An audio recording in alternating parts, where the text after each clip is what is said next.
प्यारे बच्चों, आप लोगों का बहुत बहुत स्वागत है हमारे पीस स्टडी चैनल पर। आज मैं आप लोगों के लिए लेकर आया हूं बहुत ज्यादा इंपॉर्टेंट रिएक्शन, जैसे कि आप लोग बोर्ड पर देख रहे हैं, और ये हमारी यूपी बोर्ड के अंदर बहुत बार पूछी जाती है, इस बात का ध्यान रखना, ठीक है। तो एक बार देख लेते हैं। लिखा है कि ज्यूटर आयन क्या चीज होती है, इसके बारे में हम लोग जानेंगे इसमें। जैसे कि इसके नाम से ही दिखाई दे रहा है ज्यूटर आयन। आयन मतलब इसमें आपका पॉजिटिव भी होगा और नेगेटिव भी होगा, दोनों तरीके के चार्ज एक ही कंपाउंड के अंदर आप लोगों को दिखाई देंगे। तो इसकी रिएक्शन देख लेते हैं जरा यहाँ पर।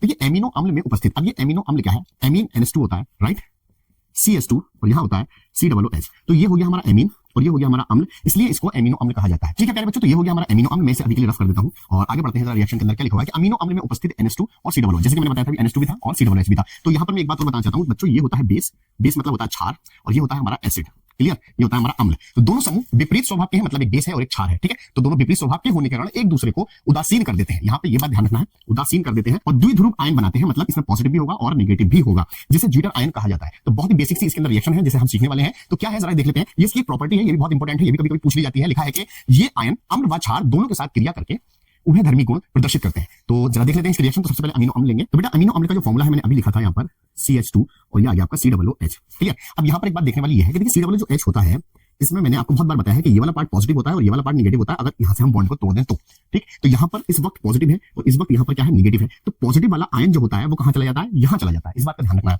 तो रिएक्शन क्या बन जाएगी, देखिए ये H इधर चला गया, NH2 मिलकर क्या बन जाएगा NH3, तो ये बन गया आपका NH3, ठीक है। पॉजिटिव था तो इसके ऊपर पॉजिटिव लगा देंगे इस तरह से। बाकी क्या बचा हमारा CH2 COO और नेगेटिव आयन। तो इस तरीके से हमारा जो प्राप्त हुआ है इसी को हम क्या कहते हैं, ज्यूटर आयन कहा जाता है,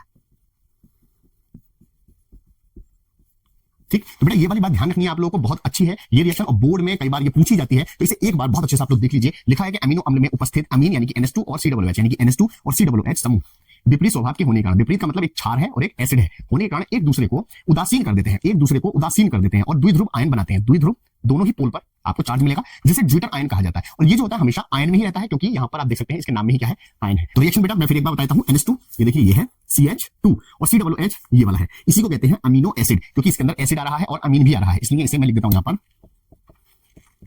बेटा अमीनो एसिड। ये अमीनो एसिड है हमारा, ठीक। तो अमीनो एसिड यहाँ का H जो होता है, जो पॉजिटिव वाला है, वो यहाँ चला जाता है तो ये बन जाता है अमोनिया, और इसके ऊपर प्लस चार्ज, क्योंकि हाइड्रोजन के ऊपर प्लस चार्ज था, ठीक।